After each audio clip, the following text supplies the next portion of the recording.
شكرا هديت قلبي شكرا.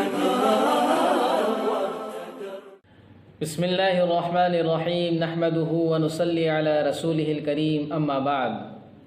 محترم سامعین و ناظرین، آج کی اس نشست میں ہم قربانی کے جانور سے متعلق کچھ اہم معلومات حاصل کریں گے، جس میں سب سے پہلے یہ سمجھیں گے کہ کن کن جانوروں پر قربانی ہوگی، کیونکہ جانور چوپائے اللہ رب العزت نے بہت ساری قسم کے پیدا فرمائے ہیں، لیکن ہر جانور پر قربانی نہیں ہوگی بلکہ مخصوص جانوروں پر قربانی ہوگی. اسی طرح جن جانوروں کی قربانی ہوگی ان کی عمر کتنی ہونی چاہیے، یہ بھی شریعت مطہرہ نے ذکر کیا ہے، اور اس میں احناف و شوافی کا تھوڑا سا اختلاف ہے، اس کو بھی میں بیان کروں گا کہ جانوروں کی عمر کتنی ہونی چاہیے. اور تیسری بات، جس جانور کو ہم ذبح کر رہے ہیں، جس کی قربانی کر رہے ہیں، اس جانور کے اندر کیا کیا خوبیاں ہونی چاہیے.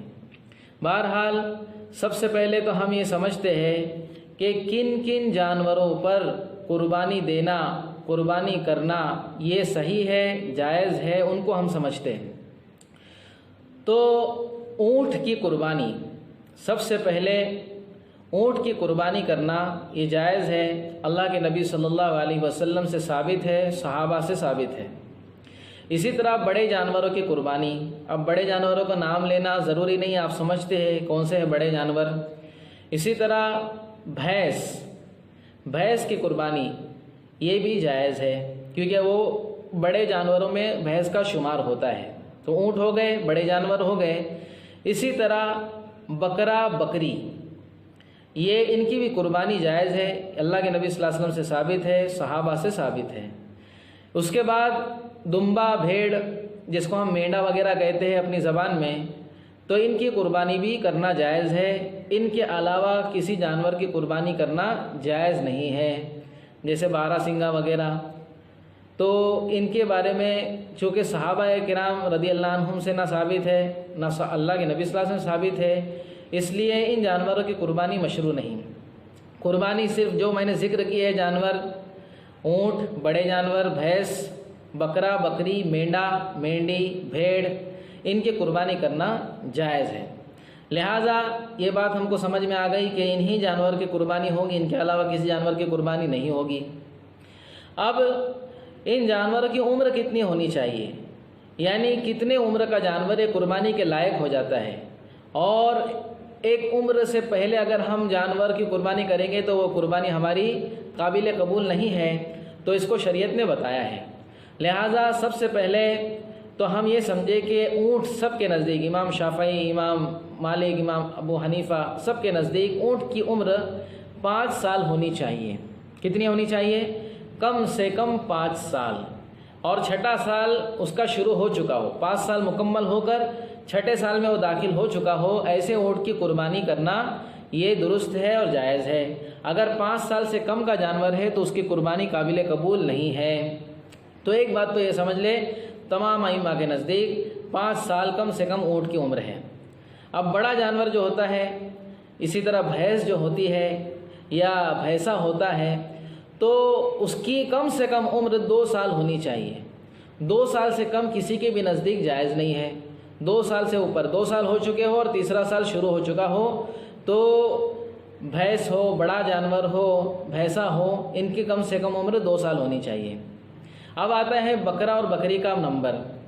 تو بکرا بکری یعنی اس کی جو نسل ہے، اس کے اندر امام ابو حنیفہ رحمۃ اللہ علیہ کے نزدیک کم سے کم عمر 1 سال ہے، یعنی 1 سال مکمل ہو کر اس کو دوسرا سال شروع ہو چکا ہو، ایسا جانور قابل قبول ہے، قربانی کے لائق ہے. اگر 1 سال سے کم عمر ہے تو امام ابو حنیفہ رحمۃ اللہ علیہ کے نزدیک ایسے جانور کی قربانی نہیں ہوگی.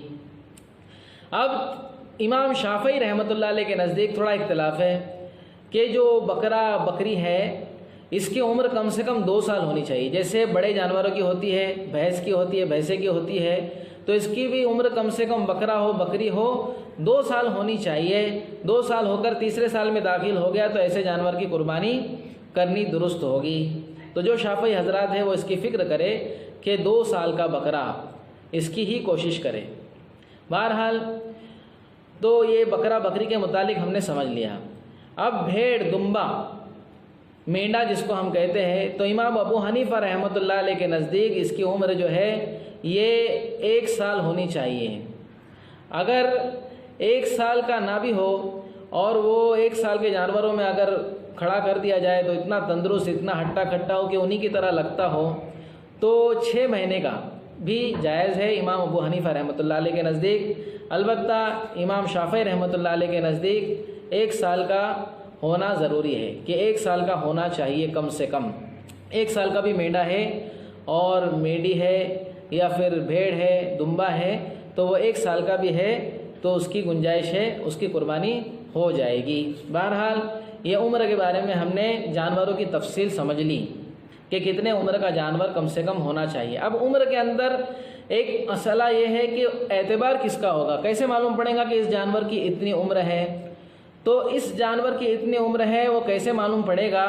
تو جو خریدار ہے اگر اس نے بچپن سے اس جانور کو پالا ہے، اس کے پاس اس کا ثبوت ہے، یا پھر ہم جانتے ہیں کہ بچپن ہی سے جانوروں کو پالتا ہے اور وہ کہے کہ میں نے خود اپنے ہاتھوں سے پالا ہے، اور وہ شخص معتبر بھی ہو اور اس کی عمر جو ہے اتنی 5 سال کا اونٹ ہے یا 2 سال کا بڑا جانور ہے، پورے ہو چکے ہیں، یا بکرا 1 سال کا ہے مکمل، یا بکرا 2 سال کا ہے، جیسے بھی جو ہمارے عمر کے بارے میں نے تفصیل بیان کیا، اس میں اگر خود اس نے پالا ہے اس جانور کو اور وہ معتبر بھی ہے اور وہ کہہ دے کہ اتنے سال کا ہے، یہ قربانی اس کی جائز ہے، تو پھر اس کی بات پر ہم اعتبار کریں گے، جبکہ اس نے خود پالا ہو اور وہ معتبر بھی ہو۔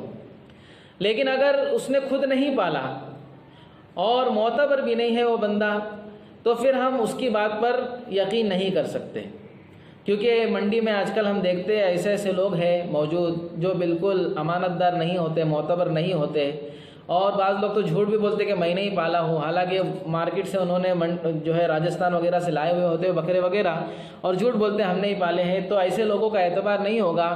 تو پھر کیا کرے؟ تو پھر جو تجربے کار لوگ ہیں، جن کو جانوروں کی شناخت ہے، پہچان ہے، جو سمجھتے ہیں کہ جانور کتنے سال کا ہوگا یہ، تو ان کی بات پر ہم بھروسہ کریں گے، ان کی بات پر، وہ واقعی تجربے کار ہیں تو ان کی بات پر ہم بھروسہ کریں گے اور اس اعتبار سے ہم جانور خریدیں گے۔ بہرحال کچھ چیزیں ایسی ہوتی ہیں جو ہم کو بھی سمجھ میں آ جاتی ہے، جیسے بیچنے والا بول رہا ہے بھائی، جیسے امام ابو حنیفہ رحمۃ اللہ مسئلہ کہ 1 سال کا کم سے کم ہونا چاہیے بکرا، تو بیچنے والا کہہ رہا ہے بھائی 1 سال کا ہے، اور ہم کو بھی سمجھ میں آ رہا ہے کہ ہاں 1 سال کا تو ہوگا ہی۔ تو بہرحال ایسا جانور ہم پھر کسی تجربے کار کو ڈھونڈنے کی ضرورت نہیں ہے، ہم کو بھی لگ رہا ہے کہ 1 سال کا ہے، اسی طرح وہ بھی بول رہا ہے کہ 1 سال کا ہے، تو پھر اس میں گنجائش ہے، ہم خرید سکتے ہیں۔ پھر اگر کوئی مسئلہ ہوا تو اس کے سر اس کا جو ہے مسئلہ ہوگا۔ بہرحال تو اس طرح سے ہم اس کی عمر کو پہچانیں گے، عمر کو سمجھیں گے۔ عمر کا مسئلہ ختم ہو گیا۔ اب جانور ہونا کیسا چاہیے؟ تو صحابہ کرام کے بارے میں بات ملتی ہے کہ جانوروں کو صحابہ کرام خاص عید کے لیے، قربانی کے لیے بہت موٹا تازہ کرتے تھے، اور پھر اس کے اندر افضلیت بتائی فقہاء کرام نے کہ جو ہے کون سا جانور افضل ہے۔ تو عمدہ گوشت، چاہے وہ اونٹ ہو، چاہے بڑا جانور ہو، چاہے بکرا ہو، چاہے بھیڑ ہو، عمدہ گوشت یعنی بالکل چربی سے بھرا ہوا گوشت والا جانور، بیش قیمت ایسا جانور ہوگا تو اس کی قیمت بھی بڑی ہوں گی۔ بیش قیمت مطلب قیمتی جانور، موٹا جانور، یہ قربانی کے لحاظ سے 2 یا 2 سے زیادہ غیر عمدہ اور کم قیمت جانوروں کے مقابلے میں افضل ہے۔ یعنی جانوروں کون سا افضل ہے، کون سی قربانی زیادہ قابل قبول ہے؟ اصل تو دوستو اخلاص ہے ہماری نیت اصل ڈیپینڈ کرتی ہے، ہمارا نیت پہ ڈیپینڈ کرتا ہے کہ کون سی قربانی قابل قبول ہے۔ لیکن ظاہر کے اعتبار سے بہت موٹا تازہ بیش قیمت جانور یہ اللہ رب العزت کے نزدیک قابل قبول ہے، اگر ہماری نیت بھی اچھی ہو۔ میں نیت کی شرط لگا رہا ہوں، نہیں تو بولیں گے کہ پھر وہ فلاں شخص تو جو ہے 5 لاکھ کا جانور خریدتا ہے لیکن لوگوں کو دکھاتا ہے، نیوز میں آتا ہے، پیپر میں آتا ہے، تو میں نیت کی بات اس لیے پہلے کر رہا ہوں۔ تو جب جانور خریدے تو موٹا تازہ خوبصورت جانور خریدے۔ خوبصورتی کی کیا معیار ہوگا؟ خوبصورتی کا معیار یہ ہوگا کہ اس کا کلر دیکھے، اس کا جو ہے چہرے کی جو ہے نا، چہرے کی جو ہے خوبصورتی دیکھے، کتنا خوبصورت ہے جانور۔ بعض جانور جو ہے سفید ہوتے ہیں، چہرہ بالکل گلابی ہوتا ہے، ایسے جانور جو ہے بہت زیادہ افضل ان کی قربانی سمجھی جاتی ہے۔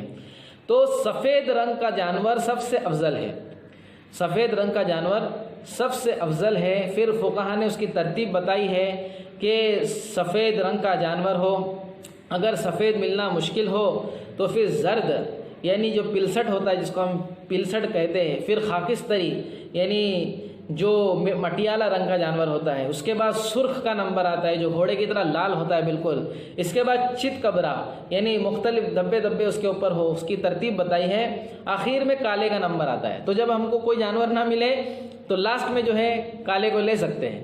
بہرحال قربانی تو انشاءاللہ ہماری نیتوں پر ہماری ہو ہی جائیں گی، لیکن ایک افضلیت ہوتی ہے، جیسے ہم جاتے ہیں کسی کے گھر پر، بہت زیادہ اچھا تعلق ہے ہمارا، ہم کسی کے مہمان ہوئے تو وہ کھانا تو ہم کو کوئی بھی کھلا سکتا ہے، پھر بھی پوچھتا ہے کیا بناؤ بھائی، کیا کھانا پسند کریں گے، چکن ٹکا یا پھر دالچا بناؤں یا بریانی بناؤں، کیا بناؤں، تو وہ پوچھتا ہے۔